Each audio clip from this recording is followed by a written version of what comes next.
The Millennium, Part 1, Historical. The Past, the Scarlet Thread of Martyrdom. Chapter 1. 7 Historical Visions. The wisdom of God is foolishness with men. The study of certain well-established facts in the history of Christian religion throws so much light on the prevailing gloom around us that we can find no better preparation for the treatment of the subject of this book than by briefly surveying some of the ruling events of the past 2,000 years. Every thinker realizes that we are on the brink of great tidings. The old conditions are passing away, and in the pangs of unendurable agony, we see the light rising of an altogether new epoch. Whither is this tide of devastation bearing us? Whither? We are groping round in twilight, bruising hands and feet, and we long with an unspeakable longing for the assurance that there is indeed a God of love and compassion guiding the destinies of men, for proof, conclusive proof, that out of chaos order will arise. And do we not find this proof in the fulfillment of prophecy? Revelations 19 verse 10.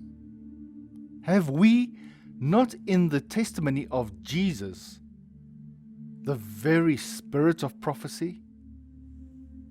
Jesus, the supreme example of martyrdom, who ushered in the reign of violence and blood 2,000 years ago. Did he not promise us the sword? Did he not prophesy dissension, persecution, hate? Did he not introduce the sacrament of blood and body in commemoration of his death? Did he not teach us how to die? Have not these prophecies been literally fulfilled? And if so, if we can satisfy ourselves in this brief review of the past era, that death has been the keynote, death by violence, death by martyrdom, death for an ideal of the Christian era, dare we not hope that the vision he gave us of the reign of peace will also be fulfilled? That he will come again to teach us how to live? Has not the last enemy, death, being well nigh vanquished in the martyrdom of countless millions of Christian lives?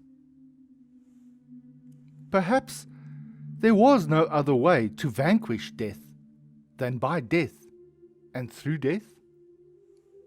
His thoughts are not our thoughts, his ways not our ways.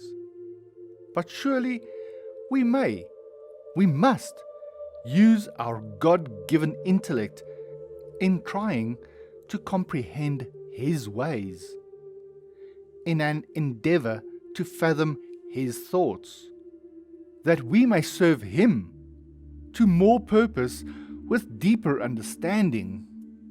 And indeed, the study brings us light. The search gives us hope. There is so much that we fail to grasp in the days of sunshine and prosperity that can only be revealed to us in its true significance when our hearts are dismayed by the thunderbolts of devastation and our hopes frustrated by the falling stars of violated idealism. In this small book, however, we can do no more than touch upon a few of the greatest events of history, we must satisfy ourselves with a cursory examination of the profoundest secrets, the deepest mysteries of the Christian development, in order to gradually bring ourselves into the atmosphere of pure expectation, which is so necessary in the treatment of mysticism.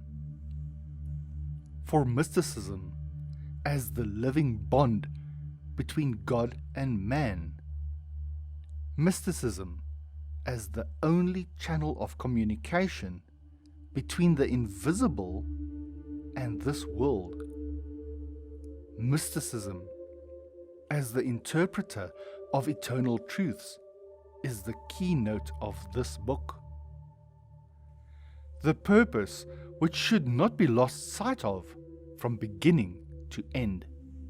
In all ages, the mystics have been used as human instruments in carrying out the divine will on earth. As we shall see in the striking historical examples of signs and wonders, visions and mystic revelations, which we have chosen in illustration of our theme. We shall not enter into a discussion of the possibility of the existence of such supernatural phenomena, nor the accuracy of the historical information which we have chosen, for such discussion would open up a world of controversy for which we have neither time nor room in this book.